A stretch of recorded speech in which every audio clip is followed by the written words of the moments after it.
ഭയങ്കര ഹാപ്പി ആയിരുന്നു. ഞങ്ങൾ എന്തുകൊണ്ടാണ് പ്രൊമോഷനും ചെയ്യാത്തതെന്ന് വെച്ചാൽ നമ്മൾ കൂടുതൽ എക്സ്പെക്ടേഷനോ കാര്യങ്ങളൊന്നും കൊടുക്കാതെ ഓഡിയൻസ് തിയേറ്ററിൽ വന്ന് കാണണം, എന്നിട്ട് അവർ തീരുമാനിക്കണം എങ്ങനെ ഉണ്ടായിരുന്നു പടം. അതാണ് ബേസിക്കലി ഞങ്ങൾ ഒരു കാര്യം റിവീൽ ചെയ്യാത്തത്.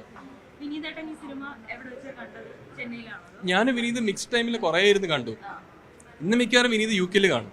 ഞാനിപ്പോൾ ഞങ്ങൾ ഇവിടെ നിന്നും കാണാൻ വേണ്ടി തീരുമാനിച്ചു. ഇപ്പം വിനീത് UK ഒരു സ്റ്റേജ് ഷോസിൽ ഇങ്ങനെ നിൽക്കുക. ഇപ്പം ആള് ലണ്ടനിലാണ്, എണീച്ചിട്ടില്ല. എണീച്ച് ഉടനെ ഇന്ന് സംസാരിക്കാൻ തോന്നുന്നു. എക്സൈറ്റഡും ഞങ്ങൾ അറിയാലോ. ഇപ്പൊ നിങ്ങൾ ക്യാൻവാസ് ഉണ്ടല്ലോ ഈ പടത്തിന്റെ, അപ്പൊ എല്ലാരും ചോദിച്ച ചോദ്യം ഉണ്ടായിരുന്നു, ഒരു പുതിയ ഒരാളെ വെച്ചിട്ട് നിങ്ങൾ ഇത്രയും ബിഗ് ബഡ്ജറ്റ് പടം എങ്ങനെ എടുക്കണമെന്ന്. നമ്മൾ കോണ്ടന്റിൽ വിശ്വസിച്ചു. Content is the king. അതുകൊണ്ടാണ് നമ്മൾ ഇത്രയും ഒരു റിസ്ക് എലമെന്റ് ഈ പടത്തിൽ ചെയ്യാന്ന് ഓർത്തത്.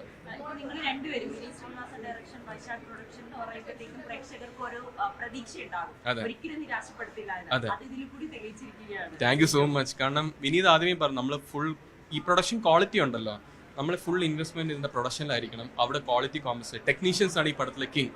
അപ്പം ടെക്നീഷ്യൻസിന്റെ പടമാണ് ഇത്.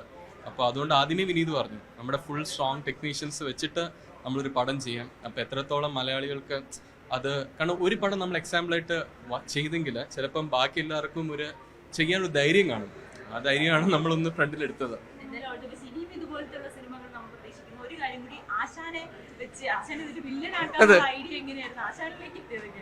ആശ നോബിളില് ഇതേപോലെ നമുക്ക് പണ്ട് ഇംഗ്ലീഷ് പടത്തിൽ ഇഷ്ടമുള്ള സായിപ്പന്മാരൊക്കെ ഉണ്ടല്ലോ അമേരിക്കൻ.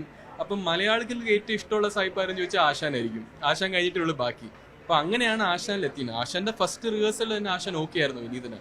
അപ്പൊ അതൊരു ഭാഗ്യം എന്ന് വേണമെങ്കിൽ പറയാം. പിന്നെ സെറ്റിൽ ഇത്രയും ലവബിൾ പോസിറ്റീവ് ആയിട്ടുള്ള മനുഷ്യൻ വേറെ ഇല്ല. ഇപ്പൊ കണ്ട, ഞങ്ങൾ വിളിച്ചു ആശാനെ ഇന്ന് വരുവാന്ന് ചോദിച്ചു. വയനാട് ആൾക്കാം പ്രൊമോഷൻ ഇതേപോലെ കുറെ പേര് ആശാനെ വിളിച്ചിട്ട് നമ്മൾ പേർപ്പസ് ആയിട്ട്, ബിക്കോസ് പടം കണ്ടിട്ട് പിന്നെ നിങ്ങൾക്ക് എന്ത് വേണമെങ്കിലും ക്വസ്റ്റ്യൻ ചെയ്യാമല്ലോ. അതുകൊണ്ടാണ് നമ്മൾ ഇരുന്നത്. ഇത് അടുത്തേക്ക് ഇതാ. അതുകൊണ്ടാണ് നോബിളും പ്രൊമോഷൻ ഇറങ്ങാത്തത്, ആശാനും പ്രൊമോഷൻ ഇറങ്ങാത്തത്. ഇനിയിപ്പോ നാളെ തൊട്ട് നിങ്ങൾ അങ്ങ് ഇറങ്ങിയ തീർച്ചയായും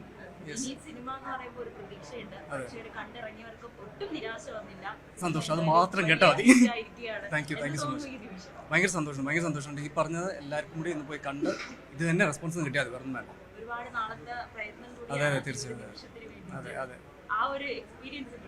ഭയങ്കര സന്തോഷമായിരുന്നു. എല്ലാവരുടെയും ഒരു റിയാക്ഷൻ എല്ലാം നമ്മൾ പ്രതീക്ഷിച്ച തന്നെ വന്നപ്പോൾ ഭയങ്കര സന്തോഷം തോന്നി. എന്ന് വെച്ചാൽ നമ്മൾ എഴുതുമ്പോൾ നമുക്ക് തോന്നുന്ന കുറേ പോയിന്റ്സ് ഉണ്ടല്ലോ, ഇന്ന സ്ഥലത്ത് ഇത് വരുമായിരിക്കും, അവിടെ എല്ലാം റെസ്പോൺസ് കിട്ടിയപ്പോഴത്തേനും ഭയങ്കര സന്തോഷം തോന്നി.